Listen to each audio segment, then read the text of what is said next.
ఉడుకు రక్తంతో ఉరకలెత్తే ఉత్సాహం ఉన్న యువత ఇవాళ రాజేంద్ర నగర్లో అక్కడి నుంచి ఇక్కడ దాకా బ్రహ్మాండంగా మాతో పాటు కలిసి కదం దొక్కి ఇక్కడ దాకా తీసుకొచ్చినందుకు మీకు ధన్యవాదాలు. ఇవాళ వాస్తవం ఏమంటే మేము ఇక్కడికి వస్తూ ఉంటే కల్పన అని ఒక అమ్మాయి కలిసింది. పక్కనేదో షాప్లో పనిచేస్తున్నట్టుంది.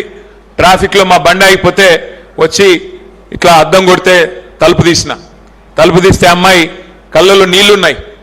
ఎప్పుడొస్తారన్నా మళ్ళా అమ్మాయి నోట్లోకి వెళ్ళి వచ్చిన మాట, అన్నా ఎప్పుడొస్తావన్నా, ఎప్పుడొస్తారన్నా, కబ్ ఆయింగే, ఫిర్ కేసీఆర్ సాబ్ కబ్ వాపిస్ ఆయింగే, కబ్ ఫిర్ ఏక్ బార్ హుకూమత్ సంభాలింగే అంటూ ఆ అమ్మాయి అడిగిన మాటలు, ఆమె కళ్ళల్లో నీళ్లు చూస్తుంటే అది ఆ అమ్మాయి ఆవేదన కాదు. ఇవాళ రాష్ట్రంలో కాంగ్రెస్ ప్రభుత్వం చేతిలో దగాబడ్డ ప్రతి బిడ్డ, రైతు బిడ్డ కావచ్చు, లేదా ఒక సామాన్య మహిళ కావచ్చు, లేదా ఒక పెద్ద మనిషి కావచ్చు, 2 లక్షల ఉద్యోగాలని చెప్పి మోసపోయిన తెలంగాణ తమ్ముళ్ళు చెల్లెలు కావచ్చు, ప్రతి మనిషి గుండెలో ఇలా ఒక్కటే ఉన్నది నినాదం, కాంగ్రెస్ పోవాలే, కేసీఆర్ రావాలే, కాంగ్రెస్ పోవాలే. ఇది ఒక్కటే నినాదం ఉన్నది. మనం ఎదురు చూసేది కేవలం క్యాలెండర్ ఎప్పుడు మారుతుందా అని చూడాలి గంతే. కానీ ఒకటి పక్క, కాంగ్రెస్ కేల్ ఖతం, దుకాణం బంద్, కేసీఆర్ తిరిగి వచ్చేది ముమ్మాటికి పక్క. ఇది ఎవరు మార్చలేరు.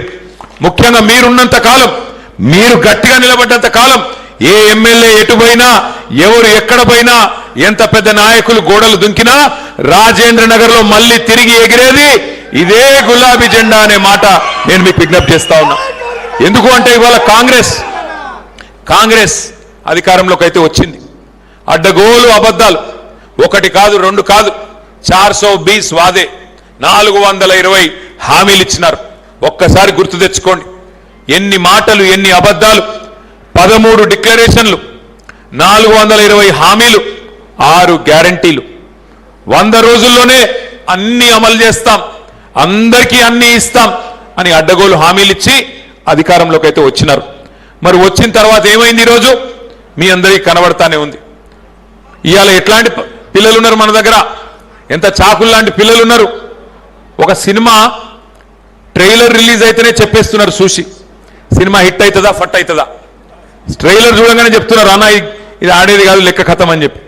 మరి ట్రైలర్ చూడంగానే చెప్పే పిల్లలున్న ఈ జనరేషన్లో సినిమా ఫస్ట్ హాఫ్ అయిపోయింది, ఇంటర్వెల్ అయిపోయింది.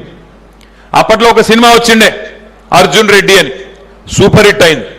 కానీ ఇప్పుడు వచ్చిన cinema Revanth Reddy, utter flop, disaster.